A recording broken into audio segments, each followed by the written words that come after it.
3rd of August, where a new Clash Royale champion will be born. Do you remember the 2017 CCGS?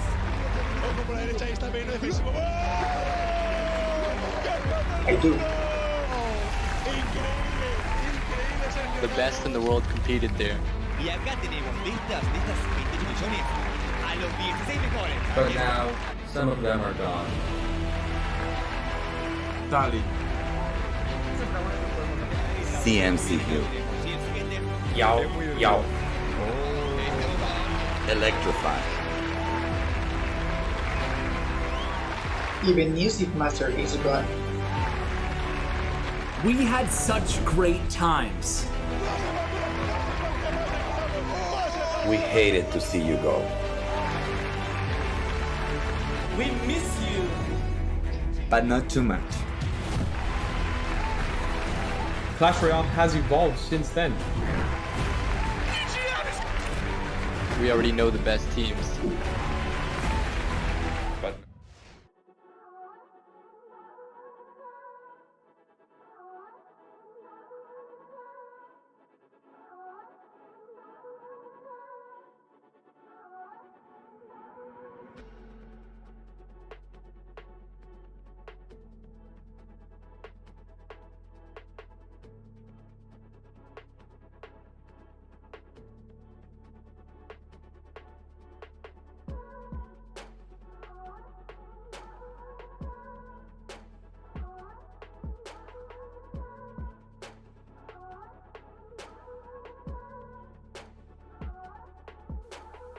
Hello, everybody, and welcome back to the No Tilt World Championship Stage 3 West. And there we go. We are live now, in case you guys were wondering what happened. Here we are. We are up, ready, and super excited. Hello, and welcome, everybody. I'm Rich Slayton, caster for Clash Royale League, here to talk you through the action and the No Tilt League, or No Tilt World Championship, Western Stage 3. We started with the 20-win challenge. Everyone had a chance at that one. About 3,000 people made it, both in the East and the West. 8,000-plus player brackets in the West. 8 gauntlets to run through. And we've now come to 8 champions here on the Western side. And maybe some surprises on who got through and on who didn't make it, but let me tell you, everyone here had to battle through so many stages, not just a 20-win challenge winner, but on top of that, winning 8 best of 3s in a row just to get to the Western semifinals, and then 2 big best of 5s. And now we're here in the round robin stage. The No Tilt World Championship has 4 stages. Stage 1 was the No Tilt 20-win challenge. The winners are now in Stage 2, the qualifier brackets, where we have 8 East brackets and 8 West brackets of 1,024 players that will be streamed from semifinals to finals. The winners of Stage 2 will qualify to Stage 3, the group stage. We will have 1 East group of 8 players and 1 West group of 8 players that will battle in a single round-robin format. The 4 top players of each group will qualify to Stage 4, playoffs, and grand final, where these 16 players will battle in a single elimination bracket to become the new Clash Royale champion of the world.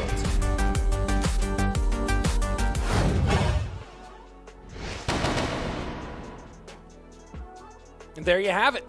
That's what we're looking at, folks.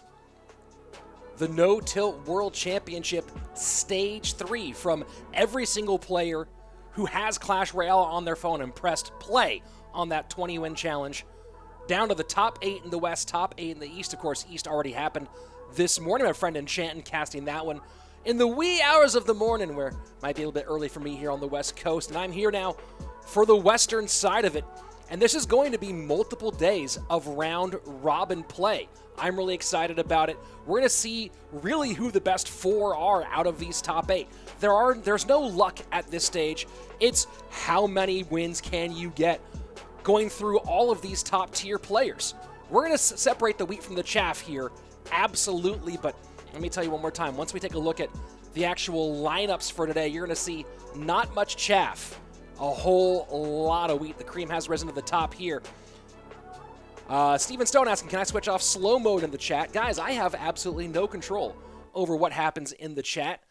CRL East, by the way, kicked off this morning. If you haven't started watching that yet, make sure you're checking that out as well. But right now, let's look at what we've done so far in the prize pool here for the No Tilt World Championship. All 16 of our winners at this stage have already earned $1,000. But now we're starting to get into the next chunk of change. The top 4 players from each side add $1,250 to that, make their total winnings $2,250. And then stage 4, ooh boy, that's when we start getting to the real money. Get to that number 1 position, $10,000 to the overall champion, which will mean on the end that that champion will have won nearly $15,000, $14,500. So, ooh boy, that's going to be exciting. Going to be a whole lot of cash on the line. You can see everyone here's won quite a bit, but at this stage, coming out in the top 4 more than doubles your money. And that's going to be absolutely huge for each one of these young competitors. $50,000, the total prize pool for this event. Thank you very much to Supercell for sponsoring another great Clash Royale competition.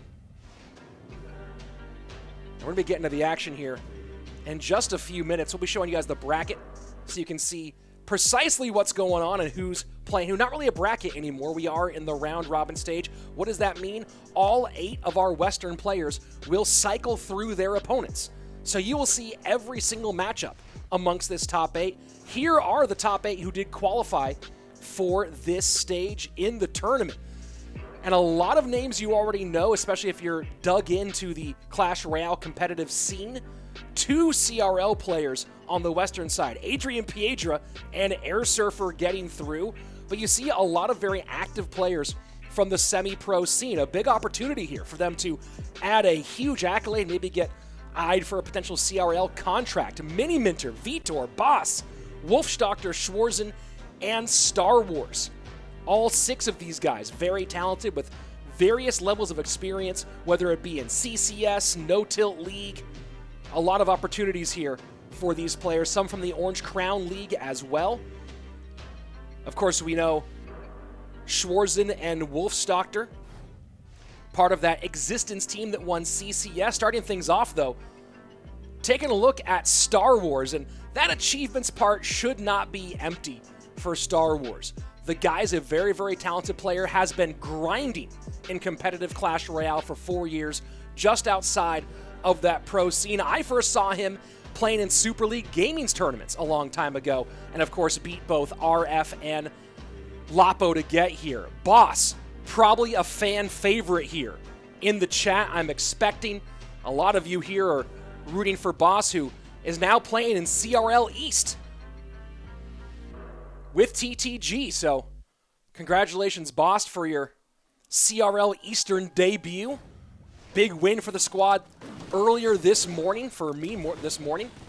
We'll see if he can keep that momentum going here in Stage 3 of the No Tilt World Championship. Double bait for StarWars. Boss, Giant Skeleton, Hunter, and Princess to open up. Interesting choice here, going with the Tesla version of double bait. And should be Clone coming out from Boss. We'll see if he does it early, and he does. An aggressive early Clone. Log cleans up a lot of those skeletons, but that's not quite enough. Flying Machine, both the regular and the Clone ones, run wild on the right-hand side. 872 to open things up. And not where you want to be running bait, playing from behind. Always a problem for a bait player. Luke Smith, you can fix that by opening up the stream in your browser and pinching to zoom to make the gameplay part of it your full screen. There you go. So everyone in the YouTube asking about that. Open this stream up rather than in the app in your browser and pinch to zoom, and you can make the gameplay full screen in portrait mode. So this game number 1, unless StarWars can pull off a miracle, already in the books here for Boss to open up.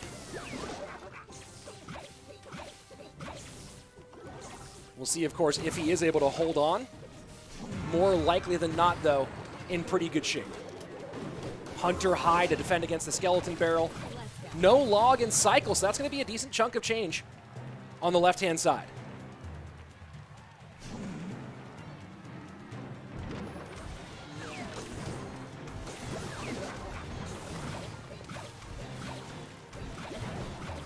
Boss here now starting to put a little bit of pressure back on, but after that big opening salvo, momentum has really shifted a bit, and StarWars has been the offensive player. He's really only going to get one, maybe two more chances, though, here in double to put damage on that left-hand tower, so we'll see if StarWars is able to get any of this back. Yeah, Miss Clo definitely not going to help out here. No misses on that side. And unless a barrel goes crazy on the left-hand lane, which is not really going to do, that's it. GG, well played.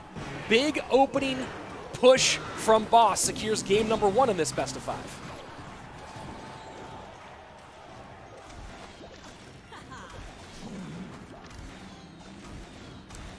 Color me wrong. Princess at the bridge putting real pressure on. Log only gets some of those.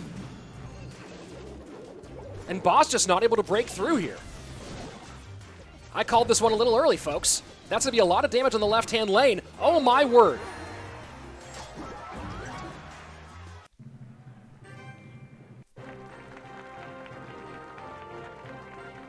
StarWars fights back. Looked like Boss had it completely locked down. And the Trovo chat calling La Mufa. Yeah, a little bit of a curse there from the caster.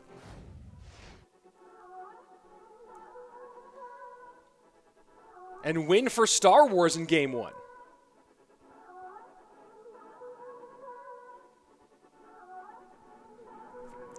Deep thought at saying fire the caster. Yeah, it might be my fault there to give Boss the curse in that one.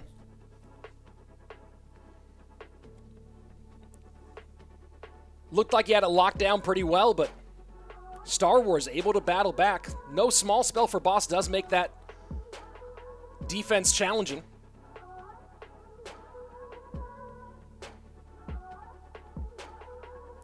So we'll move on to game number 2 with StarWars having the advantage at this stage in the event. Here we go, game number 2.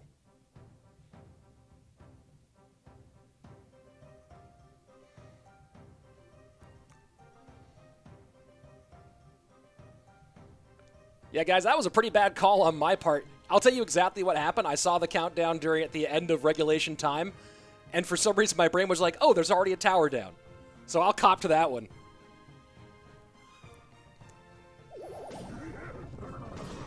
Every once in a while at the opening of a stream, you get a little lost. And yeah, I got lost there. Here we go, looking like RG for Boss. If this is the RG Skeleton Dragon deck, Fireball making it look more that direction.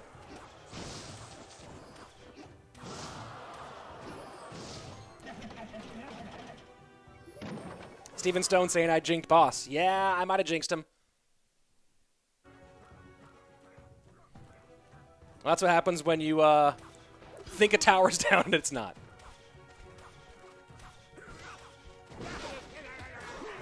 So Boss not running Royal Giant, and out comes the 6-man.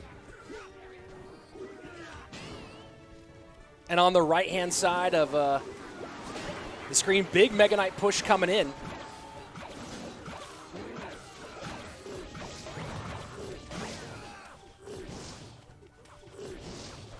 Advantage early for StarWars. Boss might be going Ram Rider here with the Fireball, not Graveyard.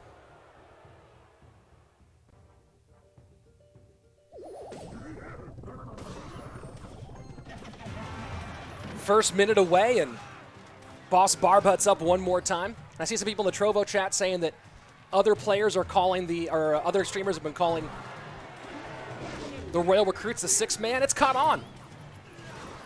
Big shout out to Jack from Fav Gaming. for coining that term. 6-man official.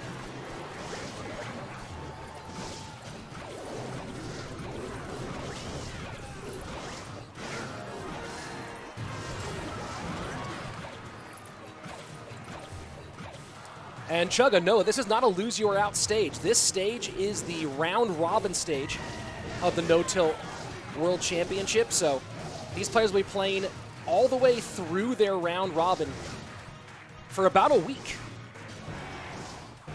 Running from today to Saturday.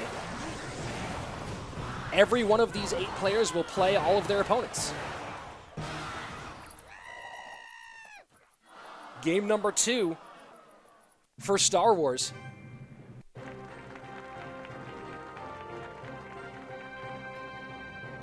All 8 players from the Western region will be playing today, folks. We'll be seeing the whole run of it. So if there's anyone you wanted to see who qualified in the West, guess what? Today's your chance.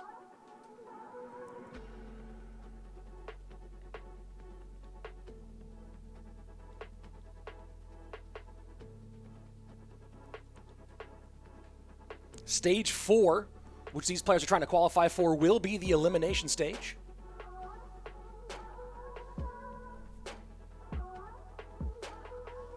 But right now, these players all have a good chance to go the whole way through and try to take a good shot at making that top 4 from their region, the top 8 overall. The first time the East and West will mix will be that next stage.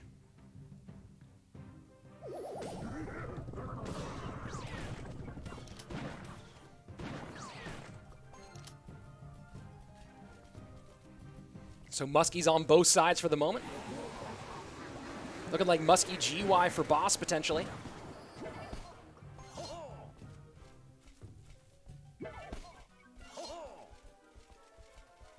Yeah, Boss has had a crazy sleep schedule, of course, playing in the CRL East this morning.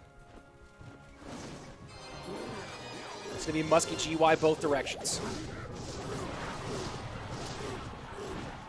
StarWars had a heck of a coming out party, the last qualifier of anybody for this event. Having to beat both Lapakati and the God RF in consecutive BO5s. Currently on quite a run overall in this event.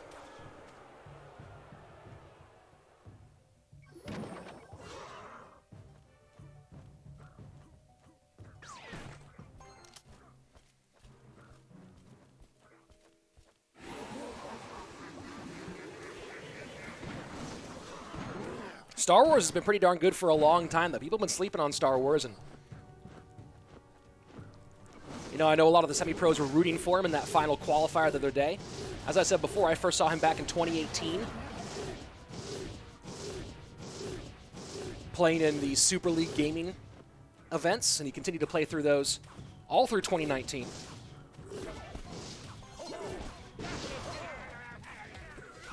And a high 7K personal best as well.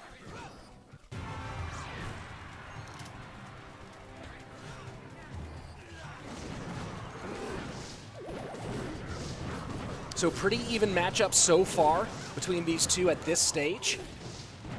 No one's gotten that big, significant damage. We'll see if Star Wars can make it a clean sweep against the Barb Hut.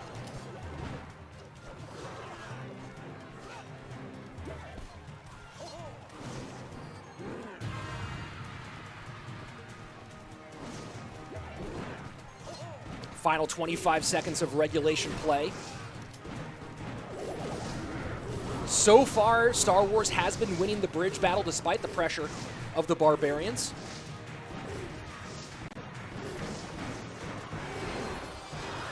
And now Graveyard in, healthy Baby Dragon. First one tanks and then the delivery comes out. You don't see delivery a lot these days after the reduction, after the loss of the knockback. But you see it come out here and kind of save the day for a minute. 1563 left-hand side, and now it's Boss's turn. Put a little poison pressure in that left-hand lane.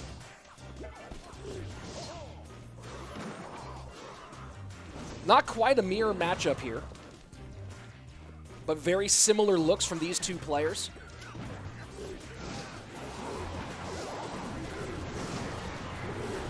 This is less of an outplay situation and more of a don't make a mistake situation. If StarWars plays clean, he should have this win. But one mistake against Graveyard, that's GG well played, so we'll see. He was stone cold in the pressure against Lapo and RF. Playing well so far here. Poison will get value on the Musketeer and Tower. Final minute, triple elixir time. Boss starting to build up a good presence at the bridge. Momentum starting to swing his way.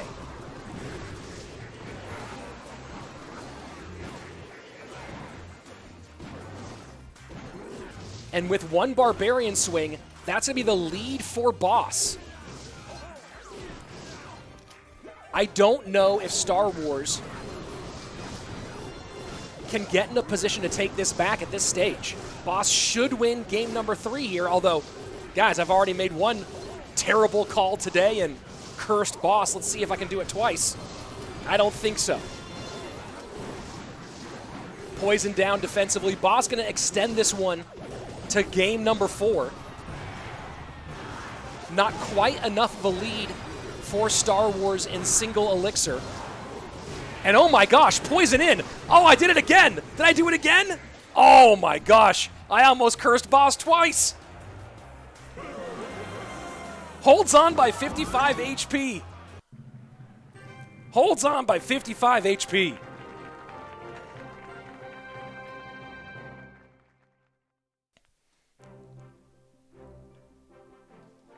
Well, that was craziness. That was absolute craziness. StarWars, you saw near the end, he was trying to defend as efficiently as possible and find one good opening. And yeah, he missed that. So close. So close indeed. Yeah, Mikey saying in the Trovo chat, I'm lucky on that one. Ooh, boy. Yeah, guys, try not to curse Boss. I'm not trying to curse anybody here. At this point, I just should never say anything Boss is doing. The danger is too great.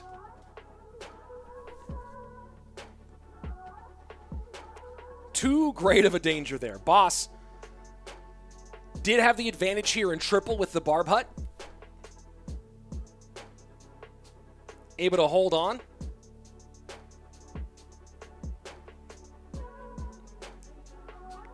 Jeremiah Otto saying, okay, never seen the Super League streams, never saw him near top ladder at season end. Yeah, I don't know StarWars. I think StarWars' best finish is... I don't know if he's ever had a ranked finish or not on ladder. I'm trying to remember if he has or not. I mean, he's had ranked finishes. I don't know if he's ever had a top finish. Yeah, best finish on ladder, 322nd. So has never cracked top 100 for a finish.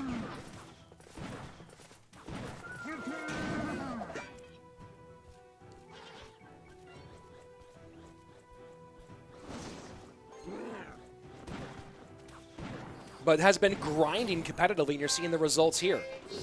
Oh, looking like it's going to be Goblin Giant Sparky Rage here for Boss.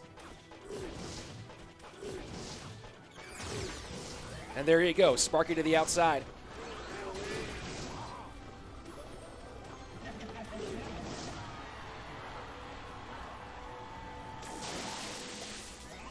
It feels like the only reason you haven't seen Elixir Golem was because Battle Healer is banned. Of course, Boss was the one to ban that. And GY played at the bridge to just trap the Sparky.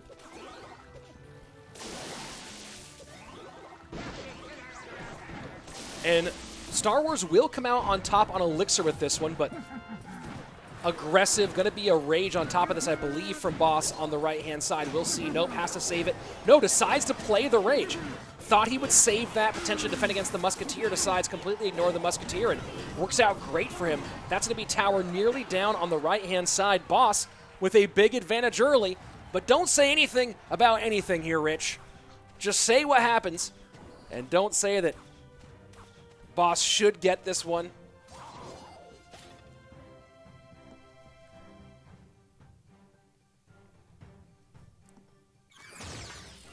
And Sparky's up to the right-hand side one more time.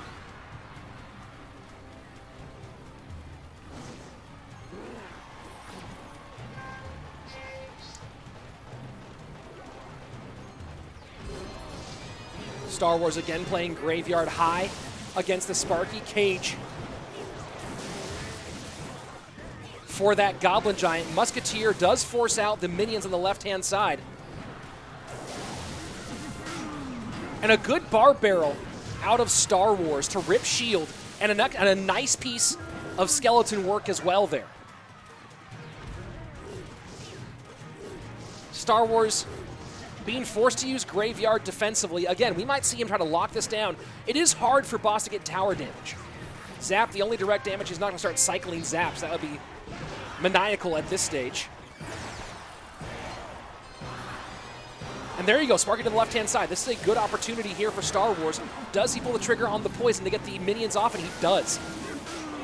A good last-second cage to hold on against the rage push.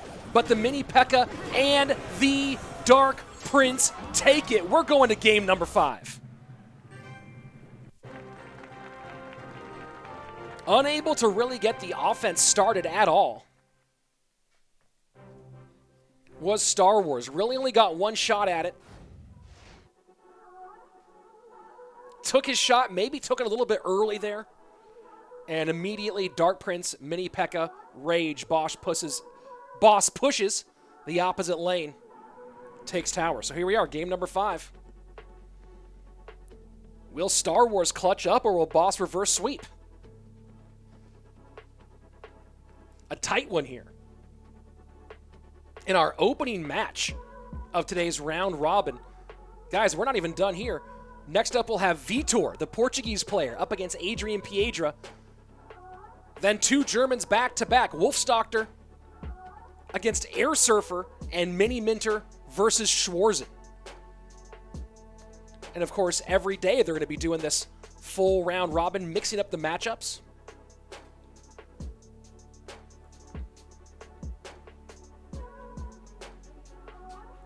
Deepfake Lapacati in the Trovo chat asking, what do I think about otters and storks? I think they are animals. I'm not jinxing anything, guys. I'm going to come out on camera for this one. I'm not jinxing a darned thing. I'll say this. One of these 2 players will win the next game. That's it. One of them will either clutch up after losing 2 games. The other one will potentially sweep. Reverse sweep. That's it. I'm not doing anything else. Completely lost track in game number 1. Cursed Boss, and he has done everything he can to fight against the curse that I levied on him completely accidentally, with no desire of my own. This isn't like when I cast Thunderstruck's matches in a Scottish accent to give him the extra power.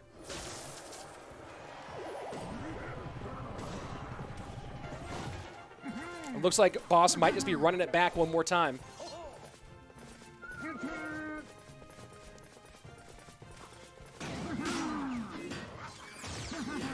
And there we go. Boss going with the same thing. And StarWars looking like he might be going GY again. If this is your first time seeing StarWars, guys, the kid can play. He's got skills. And this has been a great opportunity for him to shine. And Boss just piling on. Absolutely piling on. High skellies to help with the Mini P.E.K.K.A. and the Sparky. But that Mini P.E.K.K.A. raged up. They're going to cause a lot of problems. That zaps in. Sparky going to shoot. Oh, boy. Oh, boy. Huge, huge opening moment. That's going to be 2 shots here.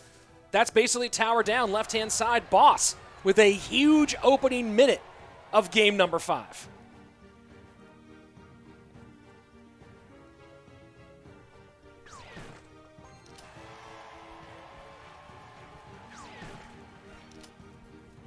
StarWars here in a rough spot. Boss with a huge advantage with just 90 seconds left.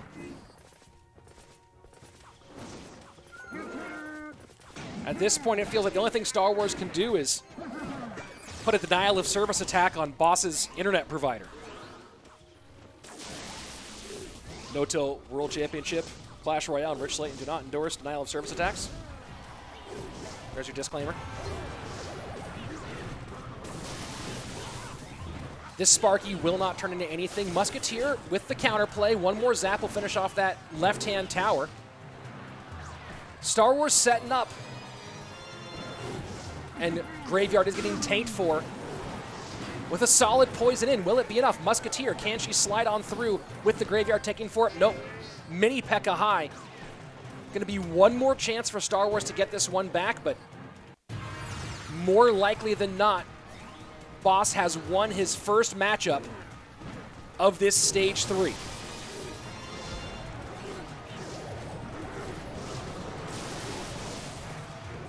Defensive rage there just to add a little bit more speed to the Goblin Giant and to the Princess Tower. Boss! Can I call it now, guys? Boss with the reverse sweep against all odds, including the Caster Curse.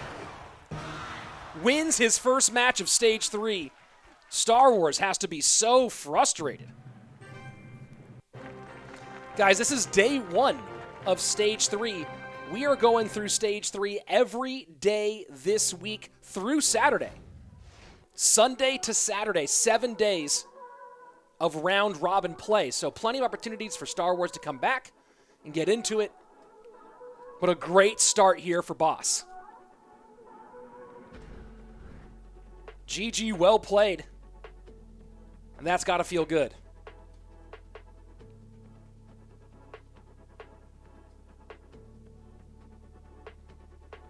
Jeffrey Lee saying, who's better, Miniminter or Boss? Well, Jeffrey Lee, we might find out here.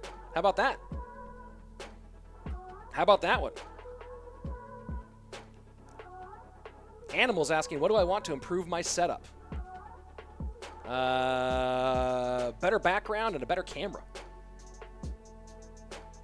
Better camera might be the next big step. GG's to Boss. What a day. What a day for the young American. His CRL debut in East. Team picks up a win. And then making it here with the reverse sweep. Huge comeback. Gotta feel a little gutted here for his American counterpart in StarWars. But as they say, them's the breaks, folks.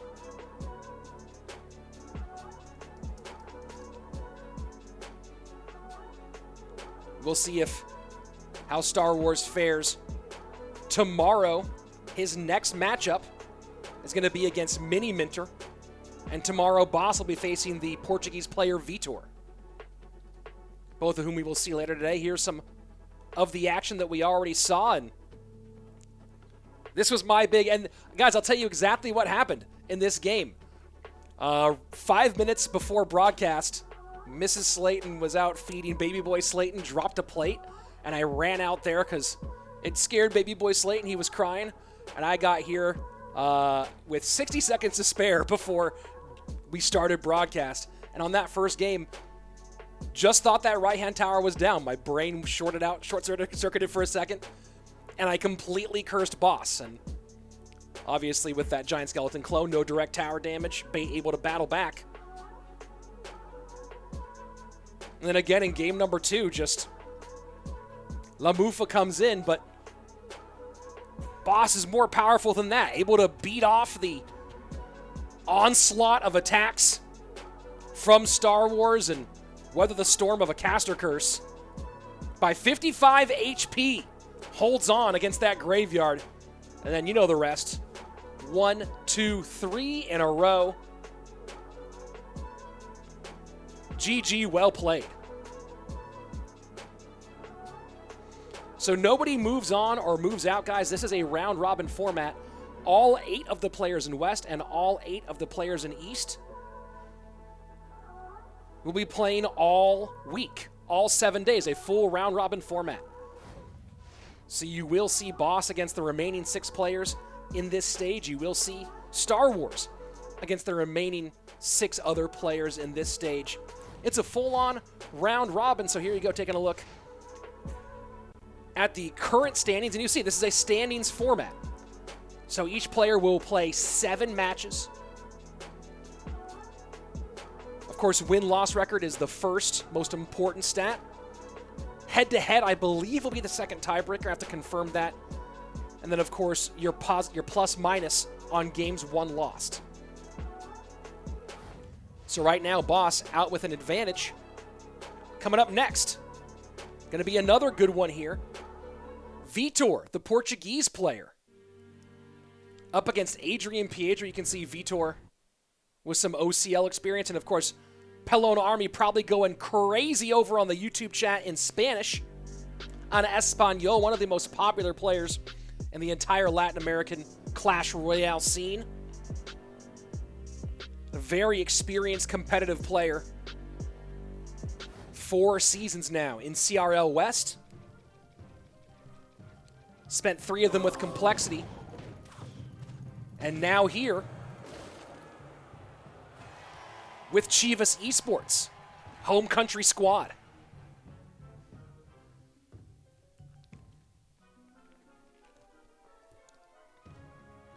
Slow start here despite some quick cycle from Adrian to open up, just maybe getting his hand in the position he wants.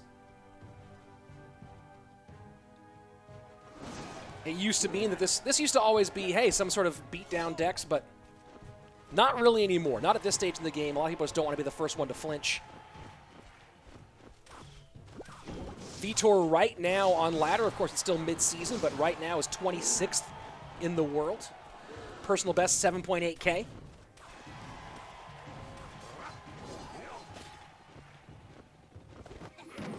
And, of course, a lot of competitive experience himself in the No-Till League, in Orange Crown League, and, of course, representing Portugal both in the World Royale League and No-Tilt Worlds.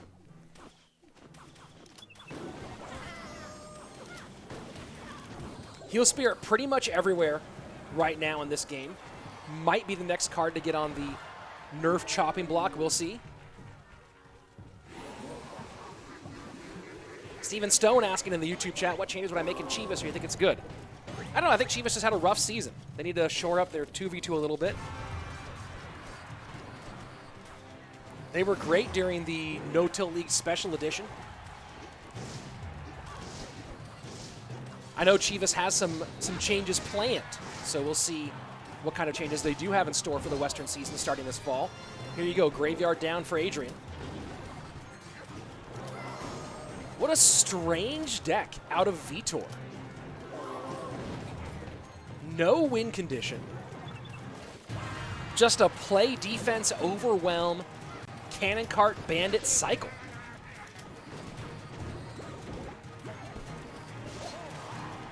Domos asking, the bans stayed the same? I don't know, actually. Those do look like the bans from the last match. I'll go ahead and ask about that. If it was, the bans are not naturally the same. The bans are chosen by the players each match. And there you go. The bans did just update. It's 3M and E-Wiz. 3 Musketeers and Electro Wizard are the 2 bans for this one.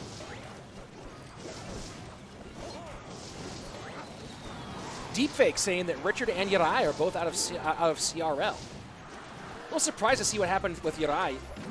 One of the top 1v1 players in 2019 for CRL West. Got moved into 2v2 for Cream Real Betis. And of course, did not have as good a performance there as he did in his 1v1. Owen saying Cannon Cart is the best win condition in the game. I don't know if I call Cannon Cart a win condition, but it's a really solid support troop that can, of course, lock on tower, but does not target tower directly. That would be one of the most interesting possible changes. If Cannon Cart directly targeted tower, that would be weird. I think it's best the way it is, though. Ruben asking, did Misfits sign anyone? Of course, big news in CRL West. Razzer, star player for Misfits in the offseason, has now signed with Team Liquid to join that all-powered, that super-powered roster. The defending world champions trying to shore up some defensive or some 2v2 issues and give another great player for head-to-head for King of the Hill. With that pickup in the offseason, want to defend that world championship. Adrian Piedra getting good value to the point that I do not really understand this deck out of Vitor. And I guess the idea is just to overwhelm, get a cannon cart connection maybe, but a complete no-win condition deck from Vitor. Adrian and Piedra are going to win this one fairly easily.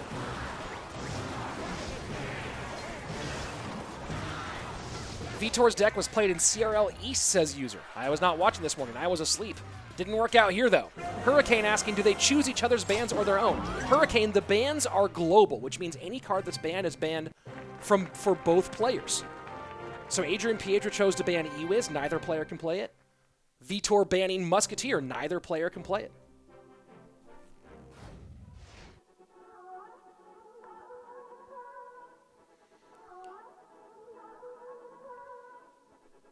So here you go, stats provided by Stats Royale. Don't know what your next chest is? Go to Stats Royale, they'll tell you. Didn't Vitor ban 3 Musketeers? He did ban 3. I don't know if he banned 3 Musketeers or Musketeer. Interesting. That ban graphic has changed a couple times. Guys, maybe a couple little technical difficulties over on the production side of things. I'm just here casting.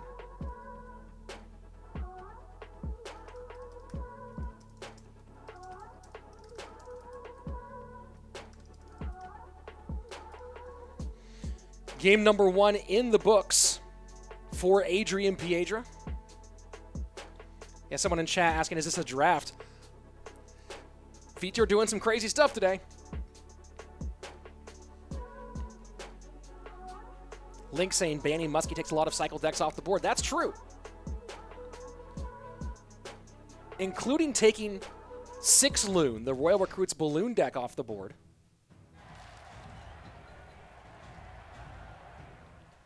Guys, if you have not yet, go ahead and subscribe to No Tilt here on YouTube. There are 8 days in a row of the No Tilt World Championship, including both East and West for this round robin stage 3, the top 8 in the West and the top 8 in the East. And of course, Sunday, this upcoming Sunday, a week from today, the finals, where the top 4 from the West and the top 4 from the East will meet to play for that $10,000 prize. And as long as you're subscribing, subscribe to my channel on YouTube as well. Lots of Clash Royale competitive content. And of course, I'll be doing a big giveaway to a subscriber during the No Tilt World Championship final day on Sunday. More on that later.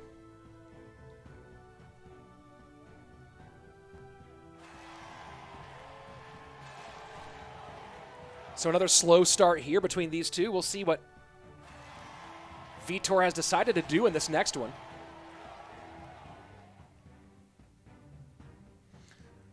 Been bouncing around teams in the semi-pro scene over the course of the last year. Played for LA Gaming in the Clash Contender Series, where they got 4th overall, number 1 in the European, and then 4th in the world. Then after the No Tilt Worlds run for Portugal, who were one of my sleeper picks, ended up making the top 8. In the Orange Crown League, joined the Tenerife Titans, where they got number 1 in OCL in the first season. And then just finished the No Tilt League first season with S2V Esports. Disappointing outing for S2V in that one. Steven Sohn, I said next year? What did I say next year? Next year what?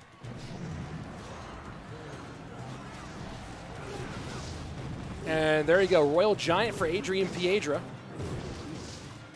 We'll see if this Lava Loon can break through. Stacking right now. And a zap does retarget the Princess Tower, and it is enough for a balloon connection. Royal Giant shreds that left-hand side, but Vitor just putting the hurt. Balloon will connect again, and that's going to be it. Adrian Piedra needs to go RG and RG aggressively, but that's not going to be enough. Final 15 seconds. Vitor's got this thing all locked down. 1-1 after 2 games between Adrian and Vitor. Interesting long wait here for Adrian in this one. Maybe it was a starting hand situation. Maybe he put Vitor on something different.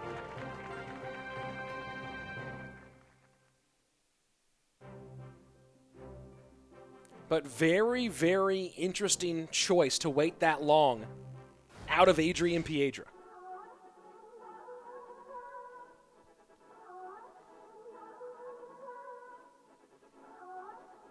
Miner came in, and the zap was just enough to get that balloon to sneak through. Inferno Dragon, plenty to burn down the RG on the right-hand side. Vitor gets an easy one in game number 2.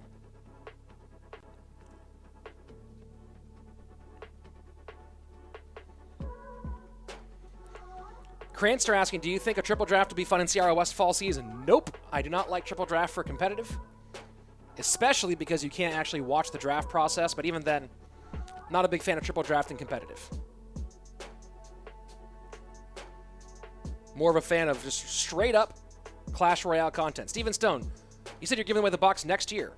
Like just now I said that? Or I said it earlier? Giving away the box on a no-tilt stream for the No-Tilt World Championship, and it's official now. Going to be giving that away on Championship Day. I might do it the day before. No, I'll do it on Championship Day. Yeah, Showbeat saying Rich hates draft. I don't think it's a good competitive mode. And by the way, what am I giving away, guys? I'm giving away one of these bad boys right here to one of my YouTube subscribers. Go ahead and subscribe to my YouTube channel, and I'll be giving that away during the No-Tilt World Championship Finals a week from today. Here we go. Game number 3, all tied up. And yes, to update you guys, Boss did reverse sweep against StarWars to take the first match of the day. And you'll see some updates as we go throughout these 4 matches.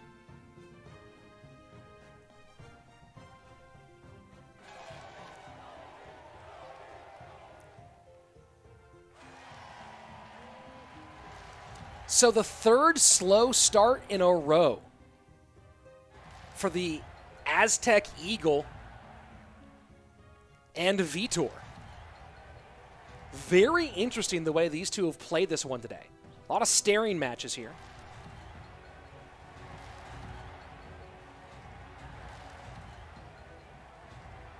Douglas Brown saying, hey, no tilt, love the content. Douglas Brown, then throw a subscribe in there. Yadav asking, can we still order items from the Supercell shop? Yadav, there is no more Supercell shop. The only way to get those items is through giveaways and things like that. Or I guess eBay. Or pretty much giveaways.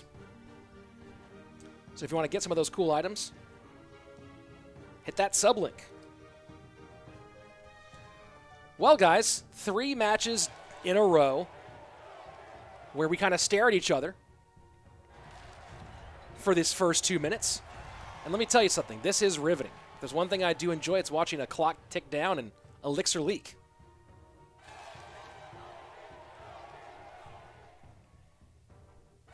Well, Steven Stone, to answer your question, I'm doing giveaways because giveaways are a thing you do. And yes, I'm doing it for my YouTube because it increases the subscribers. Not a big detective move there, Steven Stone. Good fireball from Vitor to get that Skeleton Dragon split.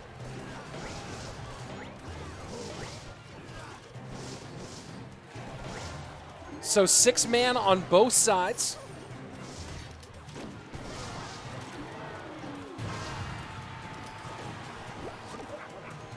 Very, very interesting. And it's going to be a big, slow, dual-lane pressure battle. Ram Rider comes through for Vitor. Adrian Piedra gonna have to get the nope. Hunter does not stop the Ram Rider connection, all raged up.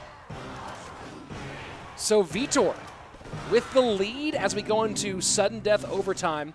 Healthy barb hut, protected by the fireball. And now 6-man, 3-3 split, same thing for Adrian Piedra.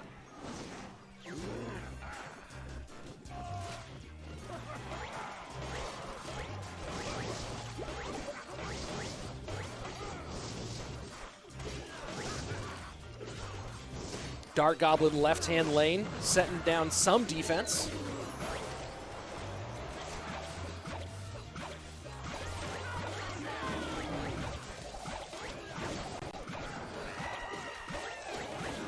Adrian Piedra, a lot of these pieces here are part of Balloon Cycle, the 6 Loon.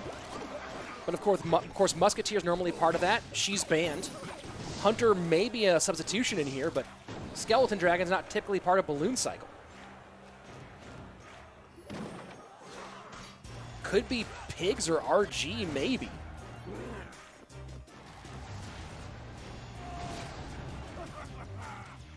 Deepfake La Picani saying, I guess Skeleton Dragon plays Goblin Gang in this one.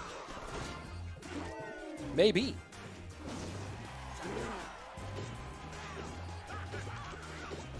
Vitor just has this whole thing locked down. There has been no chance. And look at the way he's just setting up with archers and Dart Goblin behind the recruits over and over again. Just absolute lane cloggage. Adrian needs to do something here to try to get back in this one. I don't know if he can do anything, though. The way that those range troops are being protected by the Royal recruits has just created a complete barrier that Adrian Piedra had no way to break through. Absolutely no way.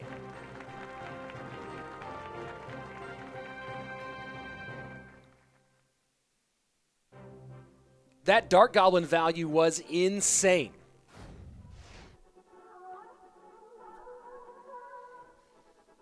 So it was Balloon. It was a different variation of 6 Loon out of Adrian Piedra.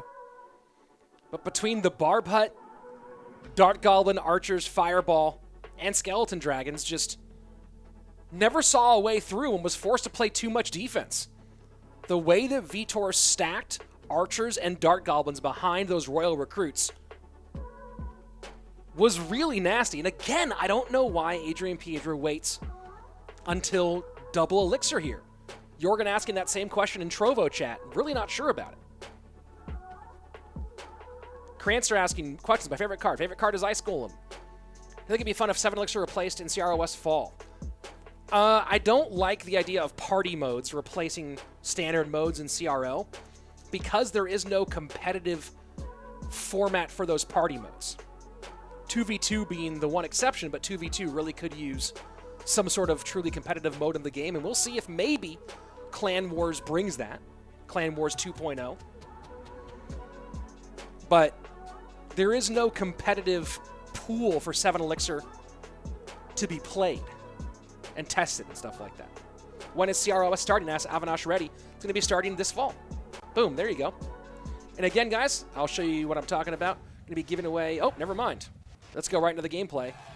Forget the giveaway. Let's do gameplay.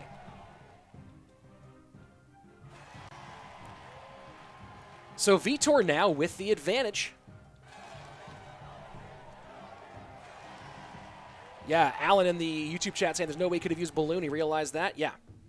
Ram Rider on top of that. That deck just hard countered Balloon. Absolutely hard countered Balloon. No way really for Adrian to win in that one. Good selection so far on decks today by Vitor, other than whatever that first one was. Man, Adrian better be playing something heavy. The 4th game in a row where it's just a staring contest and has not worked out well for Adrian now 2 times in a row. Vitor with match point.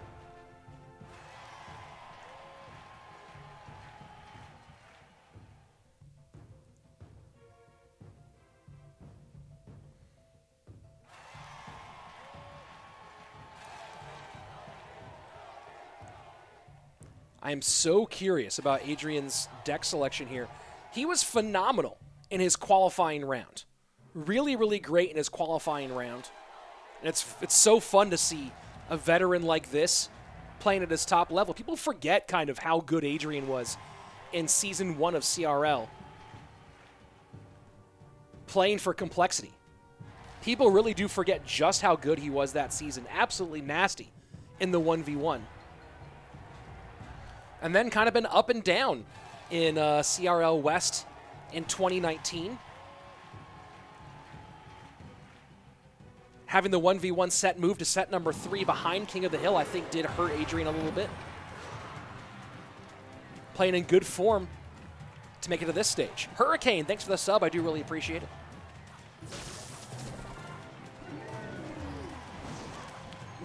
And guys, if you want to see any of your favorite players, they're all playing again tomorrow. So Boss and StarWars will both be appearing tomorrow, not playing each other again. So Lavaloon Miner a second time for Vitor, and a second time early big-time connections for the Portuguese player.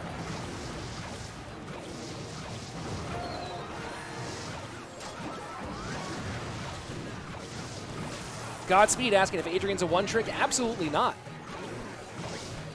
But certainly struggling here in this one. That's going to be GG, well played. Did I just curse Vitor? No, I didn't. Vitor drops game number 1, then goes 1, 2, 3.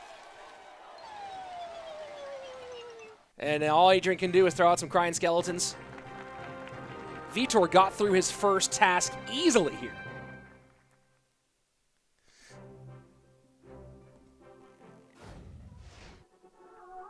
So there you have it. Stats view of the final game. Just took 1 Lava Hound, 1 Balloon. Vitor absolutely demolished in that one. Cranster asking, what time does East groups and West groups play in Eastern Standard Time? East is typically, I think, at 5 a.m. Pacific, which would be 8 a.m. your time. And, of course, West starts at 12 p.m. Pacific, which is 3 p.m. your time. Thank you, David. Happy to help out and try to make this as entertaining as possible. And Adarsh, thank you very much for spreading the word. Do appreciate it. Vitor winning his Game 1 matchup. Big victory here for the Portuguese player. I said it during the No-Tilt Worlds, that I thought that people were sleeping too much on Portugal. I called them as a sleeper pick overall for No-Tilt Worlds, and they made the top 8. And a big part of that was the play of Vitor. So first big out here for the Portuguese player. Tomorrow, Vitor faces against Boss, who also is 1-0 so far in the competition. Adrian Piedra will go up against his former teammate in AirSurfer on tomorrow's broadcast. Of course, AirSurfer coming up next against the German Wolfstochter. Deepfake pointed out in the Trovo chat that I did call both Portugal and Romania in No-Tilt Worlds. I did. One of the better prediction videos I've ever done. And yeah, a lot of people in the chat saying F por El Pelon. Yeah. Rough start here, but 6 more matches to try to get back in this one. So there you go. GG, well played, Vitor. Moving on to 1-0. Adrian falling to 0-1. And of course, game differential will be +2 for Vitor, -2 for Adrian. We'll have a scoreboard there up for you in just a minute, so you can see all those different results. And of course, as I was talking about, I almost showed it there earlier, but give it to you now. This is the giveaway I'm doing to a YouTube subscriber on my channel. Go ahead, sub to my channel, and you'll be in for the drawing on that, which will be at the end of the No-Tilt World Championship. And of course, don't forget, if you're on YouTube, to sub to this channel here for more great Clash Royale content, including everything that's happening between now and next Sunday. So as you see, ooh, a little mistake there on the scoreboard. Little mistake there on the scoreboard. It should be the other way around. So I'm sure that they will get that repaired. So just in case you were curious, it's Vitor who is 1-0 with a +2, and Adrian who is 0-1 with the -2. But now moving on to our next matchup. Matchup number 3 on the day. AirSurfer, who has been on fire in 2020, really taking advantage of this year, up against the German Wolfstochter, who's a big part of this collection of talented young players out of Germany. I mean, they really are putting out a huge collection of top-tier up-and-comers out of Germany, and WolfsDoctor a part of that. Of course, Schwarzen also in this event. Don't forget Faust, also a talented young German player. Steven Stone, what are the requirements for a country for No-Tilt Worlds? I don't know. And yeah, again, it was not Adrian who won. It was Vitor and AirSurfer running Expo. One of the best to play it. If you watched the global tournaments, the original ones, where there was no win limit, AirSurfer put up, I believe, at best 136 or 138 wins in one of the original world global tournaments. Takes tower on the right-hand side. Can he hold on here on the left?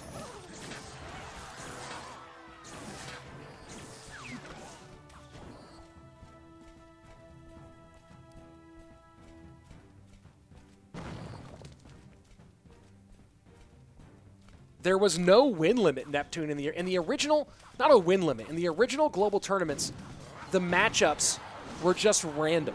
So you could stack up as many wins as you possibly could with getting those 5 losses. They changed the matchmaking after the first few. After AirSurfer put up these 100-plus win performances, they were like, we can't have people grinding this hard for this. So they changed it so that it matched up based on similar wins. And now people top out typically in the 30s. Not a win limit, guys. I misspoke there. Kiss asking, when will my Inside the Playvis be coming back? I'm not sure. Those are a lot of work. And not sure I have the schedule for it. We'll see if they make a comeback or not.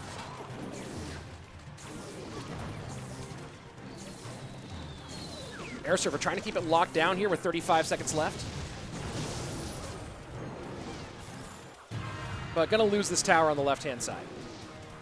Going to be playing with an Expo on the unguarded side. So now the question is, can AirSurfer play enough defense? Maybe get a sneaky Expo here with not a lot of ground troops for the German. And there you go. This is the hard part, though.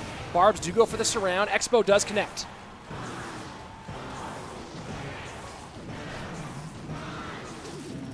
There are a lot of guys to watch to learn how to play Expo. AirSurfer is most certainly one of them. One of the best to do it. Although going to possibly lose a tower here, though. Fireball comes in. Balloon will get one shot. And just like that, the German takes the lead.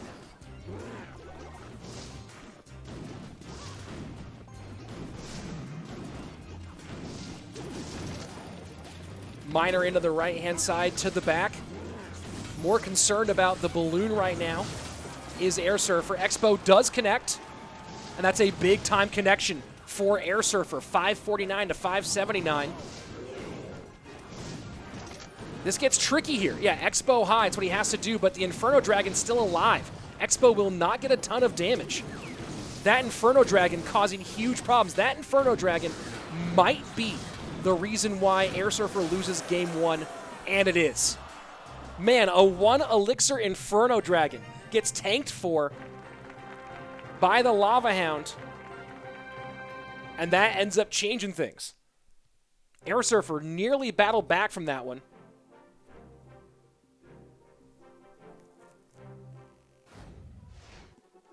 GG, well played for WolfsDoctor. Johan asking, why is Boss +1 while Victor is +2? Johan, that is game differential. So Boss won his match 3-2. Vitor won his match 3-1. So Vitor, while they are both 1-0 in matches, Vitor does have a +2 game differential.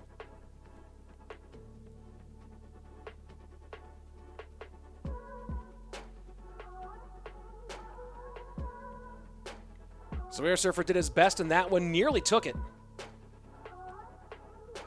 Nearly stole that one, but that Inferno Dragon. If that Inferno Dragon doesn't get on the Expo there, if that Inferno Dragon goes down, that's a win for AirSurfer, and a great win for AirSurfer.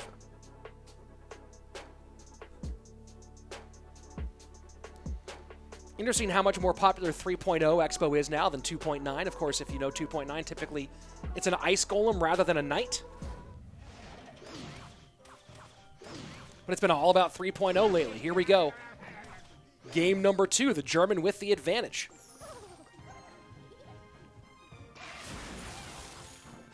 WolfsDoctor is another player who has been making a name for himself in non-CRL competitions. was part of that Existence squad that won the that won the Clash Contender Series. The big semi-pro competition organized by Matt Rutledge. A mostly German squad took #1 in that one. And then, of course, has been with S2V Esports for both the Orange Crown League and No Tilt League.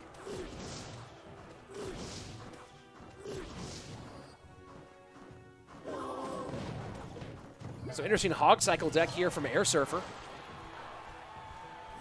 Up against what appears to be Graveyard from WolfsDoctor.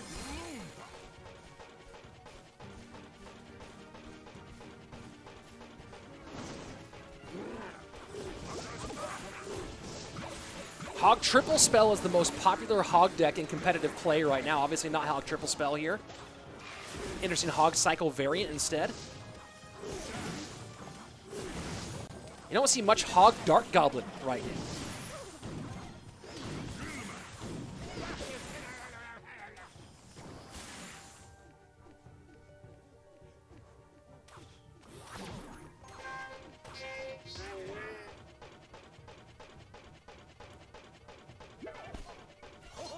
So here we go, double elixir time, and of course the longer this goes, the better it is for the Graveyard player. NATO and Cage, of course, both great in this Hog matchup.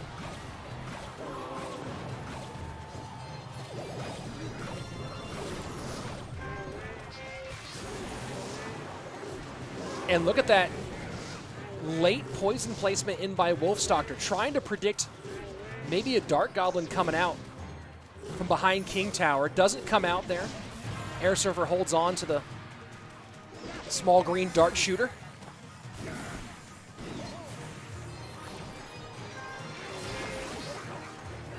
And there we go. This time Dark Goblin comes out low. And Poison comes out same spot from Wolfstochter, but not prediction this time. Still going to be some good damage here for the German in game #2, final 10 seconds. We're going on a sudden death overtime. And the longer this goes, the better it gets for Wolfstochter.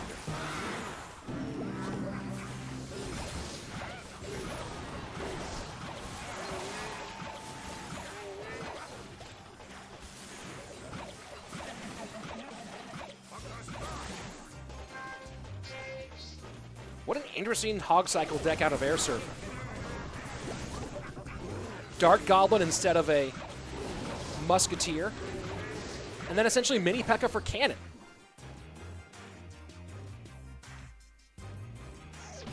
Gus asking, Rich, is this me? Yes, this is Rich Slayton, caster for Clash Royale League. Here to help you guys talk through the action on this No Tilt World Championship Western Day 1 of our penultimate stage. Log goes for a prediction on the inside, I think. What are you trying to predict there? That must have been a misclicked log.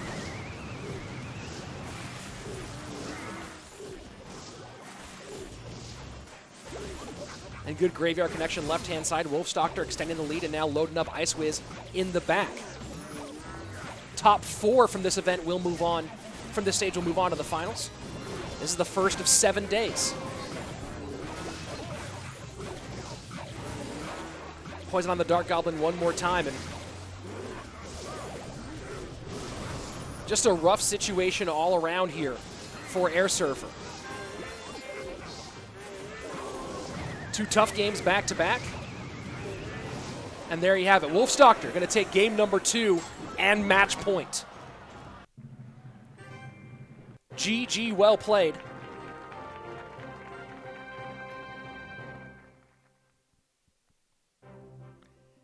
So, just to give you guys some context, the top 4, out of this stage, there are 8 players in the West, 8 in the East, both playing in a round robin. After these 7 days of gameplay, the top 4 from the West and the top 4 from the East will move on to the final stage a week from today, next Sunday. And I saw someone in the chat asking about the giveaway. This is the giveaway he's talking about. Be giving away one of these during the finals next Sunday to a subscriber from my YouTube channel. So go ahead and subscribe to me on YouTube and subscribe here to the No Tilt YouTube page to make sure that you don't miss the giveaway next weekend. So there's your answer, Eruption.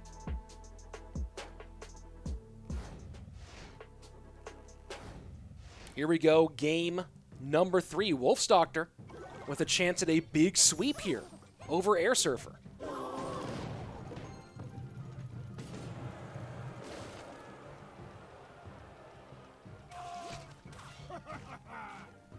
Bans are Muskie and Heal Spirit. And AirSurfer looking like he's going 3.0 Expo one more time.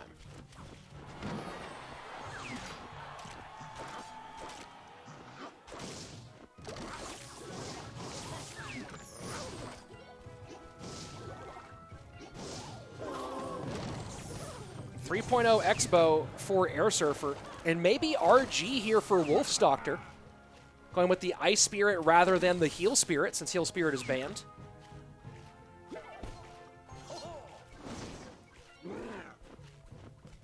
Thank you, Jay Kells. I appreciate everyone in the chat there. Gus, Kells. I do appreciate the compliments. Thank you very much. Glad you're enjoying the show. I'm just enjoying getting to cast these great games.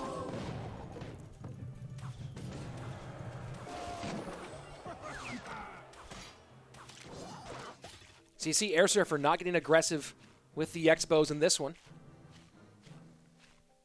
Feels like he is probably up against RG and knows that first Expo at the bridge means Royal Giant right in its face.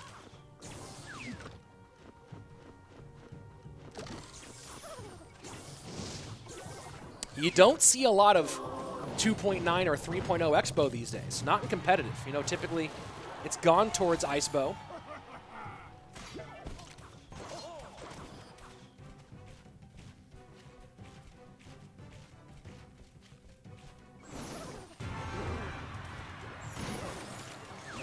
AirSurfer just starting to get ready maybe for some Tesla stack and Tesla cycle.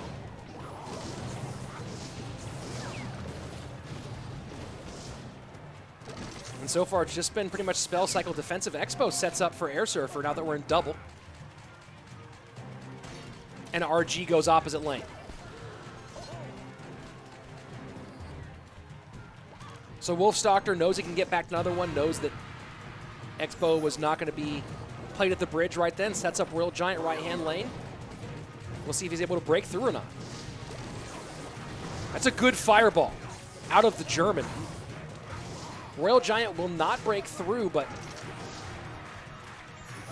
it feels like Wolfstochter got the better of that exchange. Tesla should be available after this Expo goes down. Might not need it, though. Great fireballs again from Wolfstochter.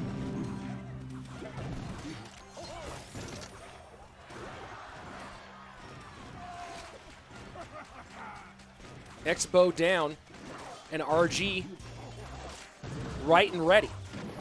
Let's see if Wolfstochter tries to do anything about this Tesla.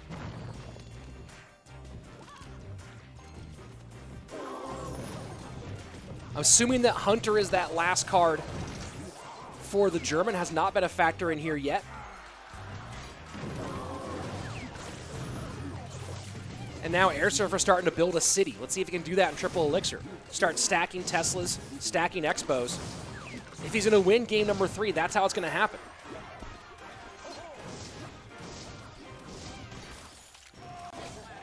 Wolfstochter chipping away at his lead. 1710 left lane, 1767 right-hand lane. All it takes is one good connection, though. Here you go. You see AirSurfer stacking Tesla number 1. Wolfstochter not even playing a Royal Giant, just sitting back. Just going to wait for that Expo at the bridge and get a Royal Giant right on it. Not going to give up an opportunity. Wolfstochter playing very, very patient here.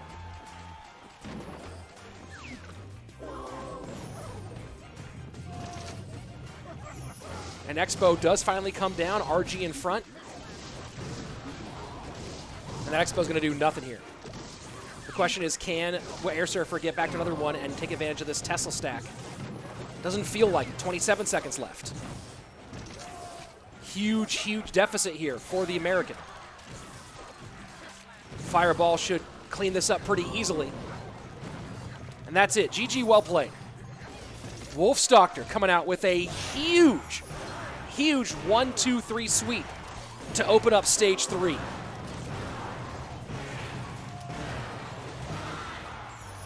great job for the German. A little surprised to see AirSurfer go to the 3.0 well twice in a row. But WolfsDoctor played that perfectly. Never got overly aggressive. Got spell damage early. And just sat back and made sure Expos did not connect. That was it. That was the game for him. Spell cycle, get value from the logs and the fireballs. And stop Expos from connecting. Very, very well played by the American.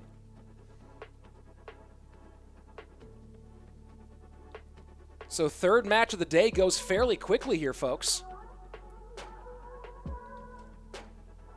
We opened up with Boss reverse sweeping StarWars on a full 5. Vitor 3-1 over Adrian. And Wolfstochter 3 over AirSurfer. So if the trend continues, either Miniminter or Schwarzen will win match number 4 today without playing all the games. One of them, I guess, would not show up. That's the only way to keep that trend going. And that is our final match of the day, Miniminter versus Schwarzen, which will be up next. Tomorrow, AirSurfer faces Adrian Piedra. Both of those two looking for their first win.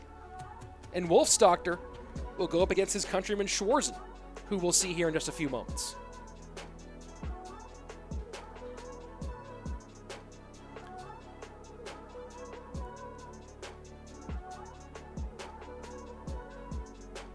Got to go through 7 best of 5s now. You know, there's been a lot of talk about the stage 2 of this event and how is so many best of 3s, matchup, was it random, was it fair, etc., etc. But look at the level we're getting out of the players here in stage 3. You know, a single best of 3, who knows what could happen? You could probably beat anybody in a best of 3 on chance, right? Give you a 20% chance at least. But you have to win 8 best of 3s in a row and then 2 best of 5s. Might even be 9 best of 3s in a row. To get to this point, to get all the way here, insanely hard. Yeah, it has to. Yeah, there's a mixture of matchup and advantage here and there, but also you got to be good to get through that many BO3s and those BO5s to get to this stage.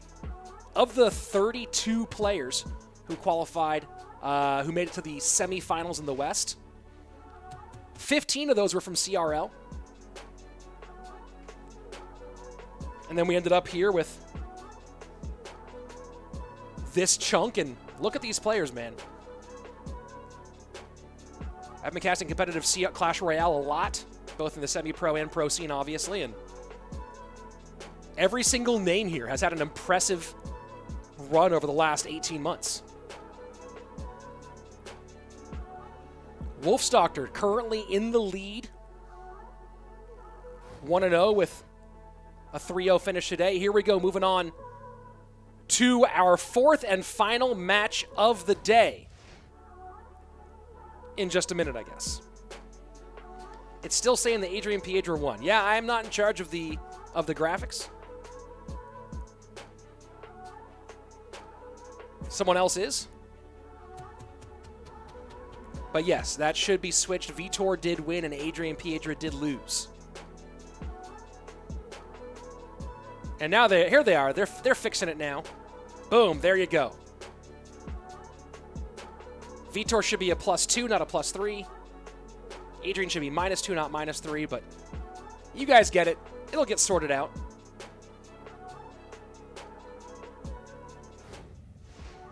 Here we go, our 4th and final matchup of the day.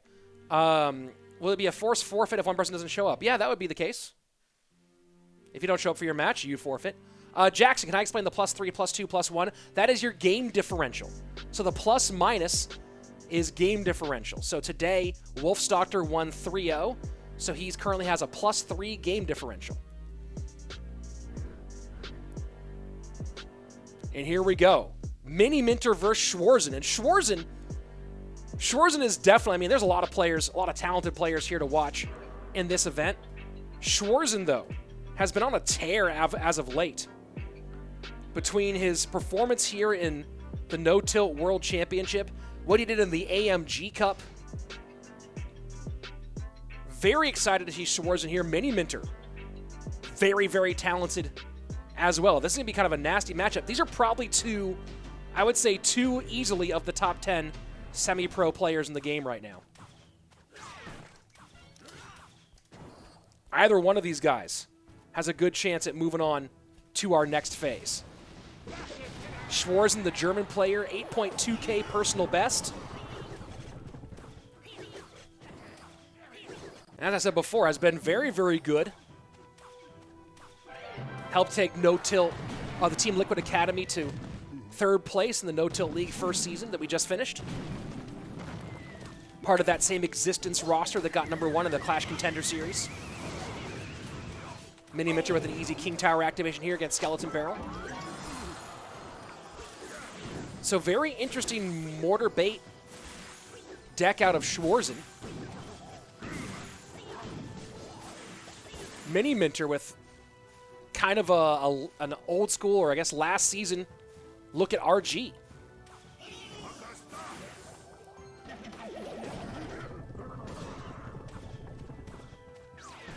Miniminter has been no slouch in competitive play alongside his opponent today in Schwarzen. Has been getting top finishes in the top 8, including a #2 finish for the Moreno Cup 4 back in 2018. And of course, also playing in the No Tilt League this season with Space Station Gaming Academy, taking 2nd place.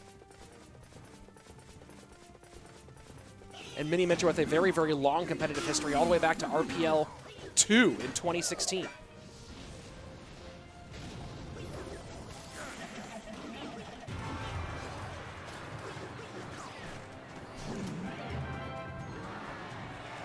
RG in the back for Miniminter.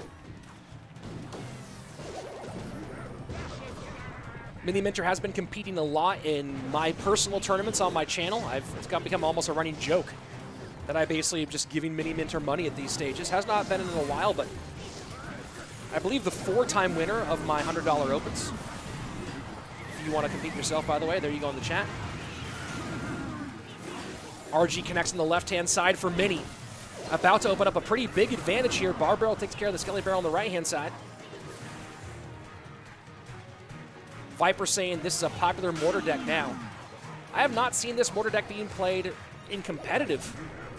Have not seen it in AMG Cup, have not seen it in No Tilt. Must be popular on Grand Challenges right now.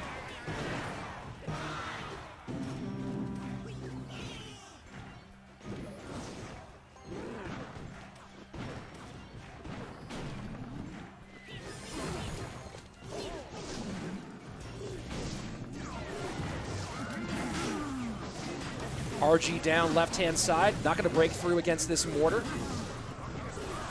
Final minute 40 here of sudden death overtime. And Miniminter sets up Royal Giant in the back one more time. So despite the King Tower activation, damage still getting through for Schwarzen on the right-hand lane.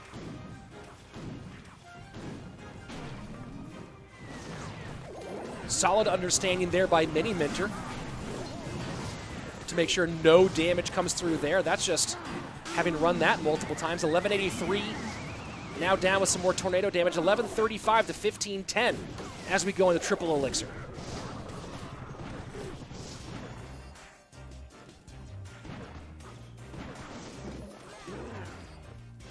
Mortar down. Miniminter decides to RG right into the mortar rather than kite that mortar and RG to the opposite lane. Looks like Mini just choosing to just play some defense here.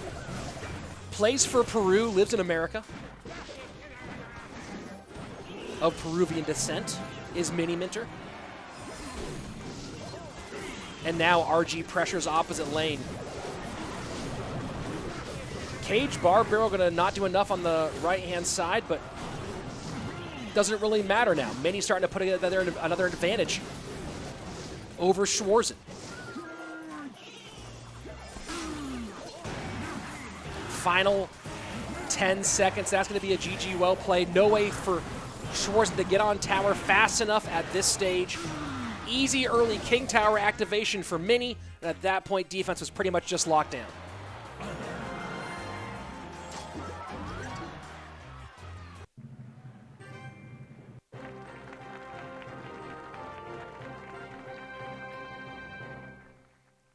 So here we go, Miniminter with a Game 1 win. And like I said before, he's having a pretty good year overall.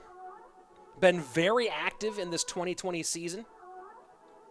Both of these guys had, between Schwarzen and Miniminter. Both been stepping up, and a big part of that is the increased amount of offerings for semi-pro players over the course of this last year.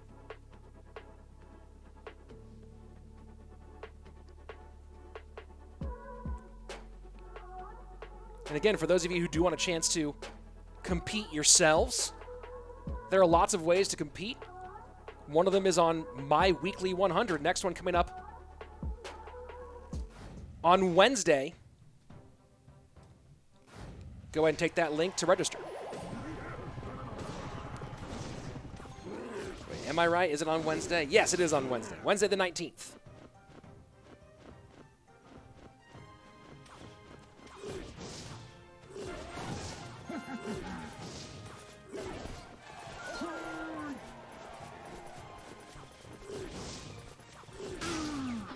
So very different from our earlier match where we saw Adrian, Piedra, and Vitor take pretty much the full first 2 minutes every time to just stare at each other. It's been aggressive early openings from Schwarzen and Mini here so far.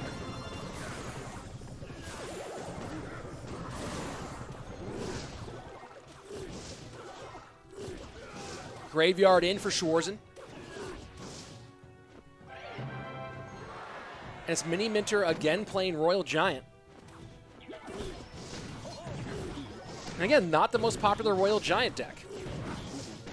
It's been RG Fisherman Hunter as the #1 Royal Giant deck.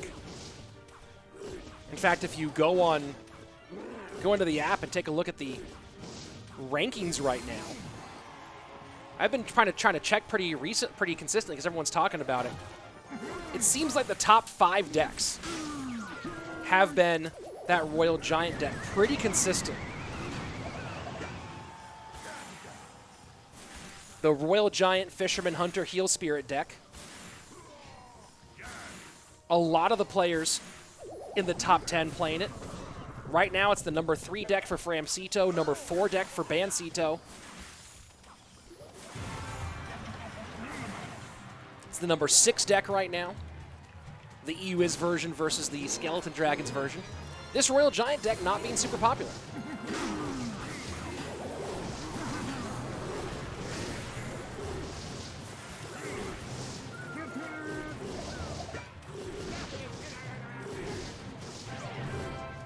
Royal Giant down at the bridge here for Miniminter. Bomb Tower in defense. And what a great knight there from Schwarzen to protect that Musketeer a little bit longer. That forced the Tornado to come out on defense, on offense for Mini. And that knight is going to give Schwarzen a 1 elixir advantage, which, as we go on, going to be very, very important. You saw the Fireball come in. Miniminter was trying to get that Baby Dragon to get it off the board.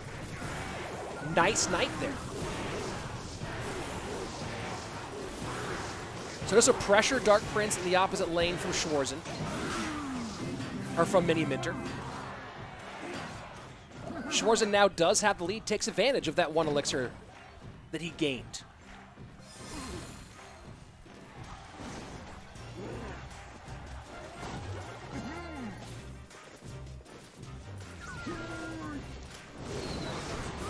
Fireball to get rid of that. Bomb Tower, second Bomb Tower does not get down in time for the RG, but does for the Dark Prince. Final 90 seconds. And these RGs just keep on coming. Schwarzen does not have the right tools in cycle. You're going to take 2 shots, I believe, from the Royal Giant. And does. Miniminter pressuring so aggressively. trying to not give the German a chance to get a good graveyard push going. And so far, this is working.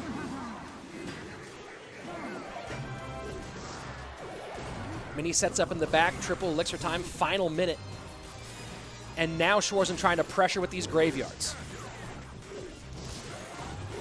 Ice Wiz, Baby Dragon, and Dark Prince. A lot of poison value inside that tower. Good choice there from the German to take it. Fireball trying to make some room for the Royal Giant. Not going to work this time. 988 to 927. That was a lot of troops dropped right in that poison range. We'll see if that comes back to bite Mini in these final 30 seconds. Certainly feels like it. Fireball takes the Musketeer out of play. Two low health Baby Dragons go across right now. Advantage to Miniminter. RG at the top. Schwarzen going to be forced to spend a bomb tower to defend against it. Does take the lead with the graveyard. Poison down as well. This should be enough for Schwarzen to take game number 2, and it will. We're all tied up. Very, very well played by the German.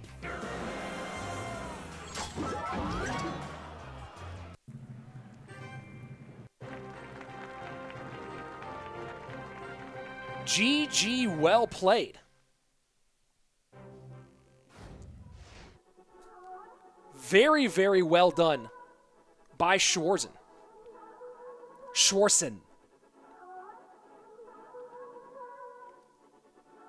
The Knight began to swing the momentum back towards the young German player.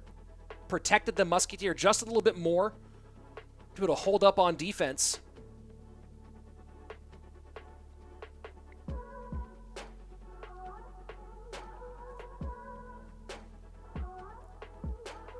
And then after that, just sharp play there.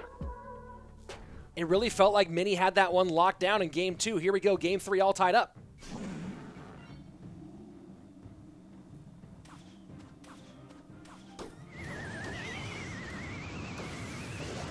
And Mini does not get the King Tower activation. Misplay from Miniminter against the Skeleton Barrel to open.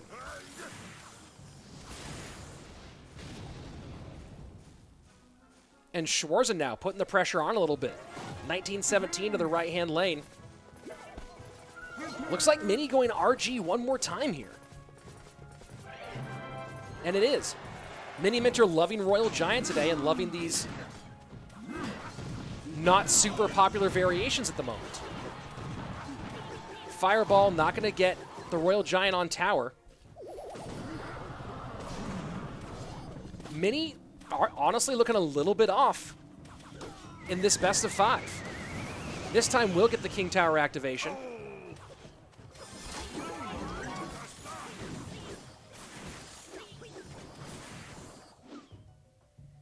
Schwarzen with the early lead with this Mortar Skeleton Barrel deck.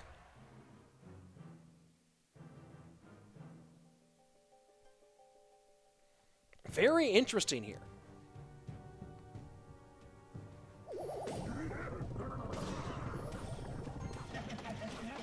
So things slow down a bit after kind of a fast-paced opening minute and a half. It is Schwarzen with the lead.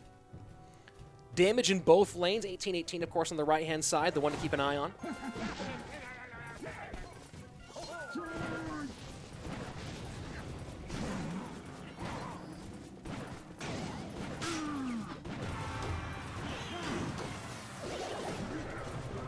So at this stage now, Miniminter does have a pretty solid ability to lock down on defense. The question is really going to be is how does Schwarzen choose to play this one on his defensive side of it?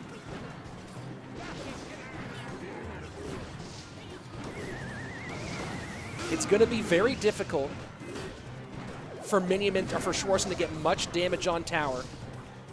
Between the Barb Barrel and the NATO for defense against the Skeleton Barrel.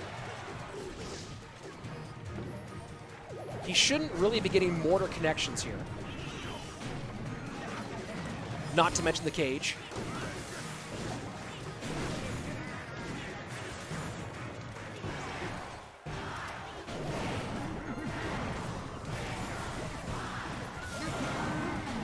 Fireball in, and again, Musketeer not going to go anywhere. So again, Royal Giant not getting on tower right-hand side. One thing to keep in mind here is that every other Skeleton Barrel, pretty much, every second or third Skeleton Barrel, Schwarzen will get drop damage on that right-hand side, most likely. And is continuing to add to the lead right now.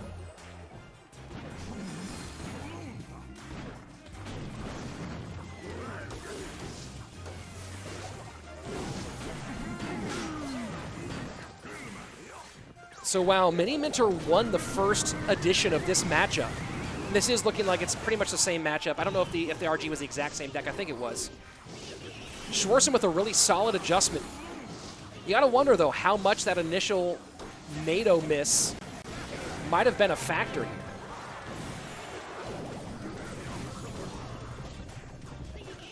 Royal Giant right-hand side, and with triple Elixir here, Miniminter could break through. He might go back around. We might see Mini set up RG low and then back to a second Royal Giant. I don't think we will. I think he'll go RG aggressive, especially with that defensive mortar being played low. Royal Giant will get through, but Baby Dragon in front. Fireball goes to the Muskie, not to the mortar. NATO misses the Musketeer. The NATO work from Miniminter just a bit off here. 1270 to 1235. Technically, Miniminter does have the spell cycle advantage with the NATO if necessary, but NATO will not make up that 35 damage deficit, I believe. And with that barb hit, that should be the game for Schwarzen. Good adjustments here in Game 3 after playing this one once before. Schwarzen going to hold on and win Game 3 and have match point. Man, this kid's good.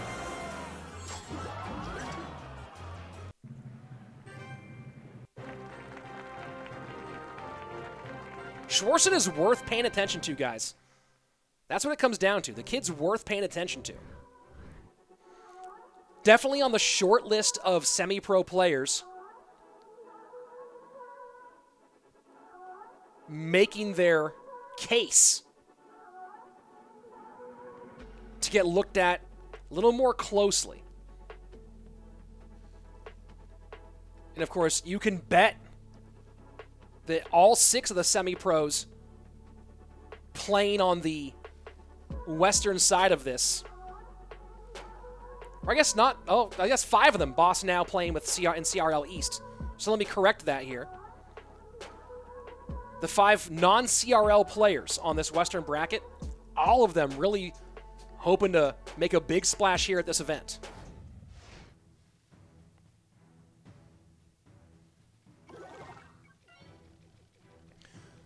Schwarzen now with match point. Has a game to give. We'll see if he needs it.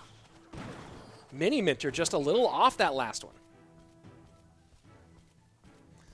Cranster, I cannot show you the standings because I am not in charge of the broadcast. I'm just getting a clean feed.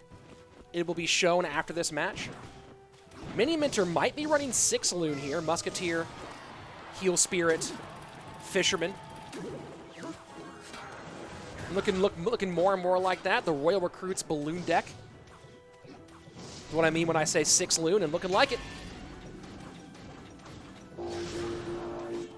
Have not seen, and there we go. Ewiz does come out for Schwarzen. And we might see Recruits in response to this mini P.E.K.K.A. There you go. Recruits played high.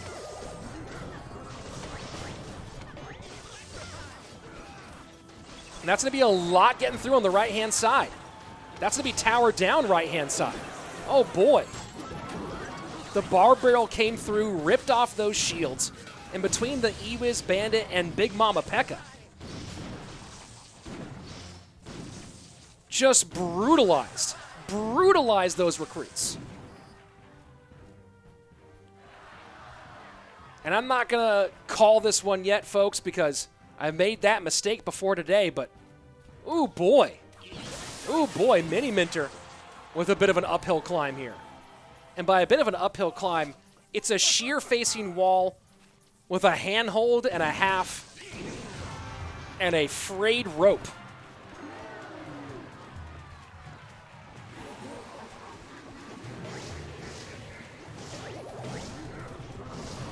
And just a little pressure bar barrel there, forcing the heel spirit out. Miner goes into the back.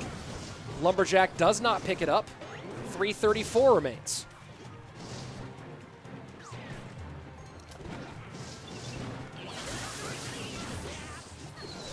And it's just so hard for Mini to do anything at this stage with all the troops that have already broken into the second level. Can't set anything up, and there you go. Schwarzen with an easy 3 crown.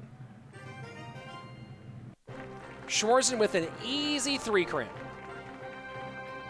And GG, well played. Schwarzen, man. I'm telling you right now, if you have not been watching him in 2020, you're making a mistake.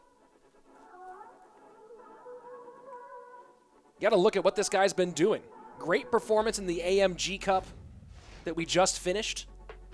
And of course, has been phenomenal here in the No Tilt World Championship. Took number 2 at DreamHack last summer in 2019.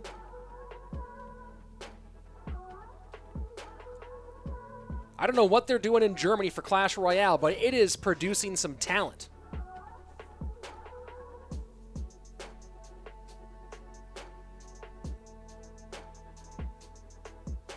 So here's a little bit of the action we already saw.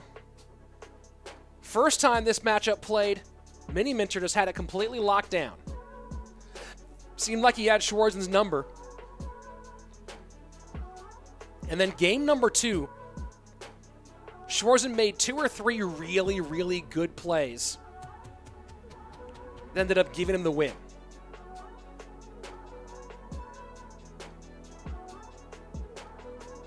And this felt like a big momentum swing. Not really sure what happened with Mini after this one, because in game number 3, a couple of big mistakes. A couple of really big mistakes. Some NATOs, some other misplays, and